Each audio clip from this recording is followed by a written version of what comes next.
Welcome to the Open Source. This is the Morgan State's Health Edition to our online magazine, and I'm here in lieu of the of April's Poetry Month, interviewing a psychology major here at Morgan State who's going to give some insight on some of the health issues that or health problems that come with maybe being a poet or I guess just literally for joining our program today, and how have you enjoyed your time at Morgan? It's been pretty well. Um, been here for a total of 5 years. We'll be done in December. So, No, it's that's been good. alright. Good. So I want to get to this topic of the connection between mental health and poetry and poetry problems. Is there a connection between mental health problems and poetry? Um, the British poet Rudy Lumsden said that a poet confessing a mental illness is like a weightlifter confessing to muscles.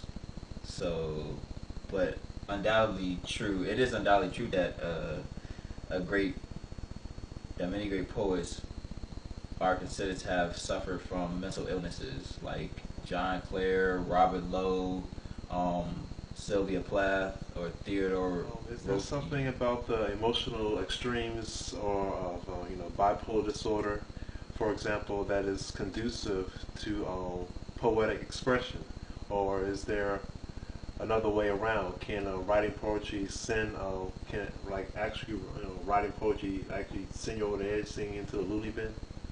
One of my professors recently chaired an event um, for the Charity of Poet in the city as a part of the the Words on Monday series.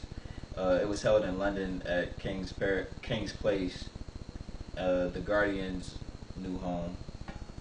Poet in the City is a charity committed to attracting new audiences to poetry, and the evening was the latest in a series of events that it was held on mental health related themes. Entitled The Divide Itself, the evening featured readings by four contemporary poets: Simon Baraclow, Susan Beatty, David Constantine, and also Sarah Wardle and Brennan, have written followed by sonnet, gutsy, and humorous poems about their experience. Beatty also led workshops for people who have had experienced mental distress. Um, the evening was billed as being one of the subject of poetry and mental health. But it was actually helpful. My professor asked the poets to even think of those in those terms. Were we not creating artificial boundaries between sanity and madness? Uh, David Constantine reacted strongly towards this. While bipolar type mood swings were characteristic of poets' creative cycle, severe mental illnesses was characteristic by a lack of flexibility and mental rigidity, quite the opposite of a chameleon self that poetry required. Um, it may be that during periods of actual psychosis, for example, this is true, but in my own experience, one of the enduring legacies of a breakdown is the vastly increased flexibility, a smudging of the battery that is used to divide the real from the imagined. Once you realize that the world as you perceive is precisely that, the world you perceive and not an objective reality, it's impossible to unrealize it again.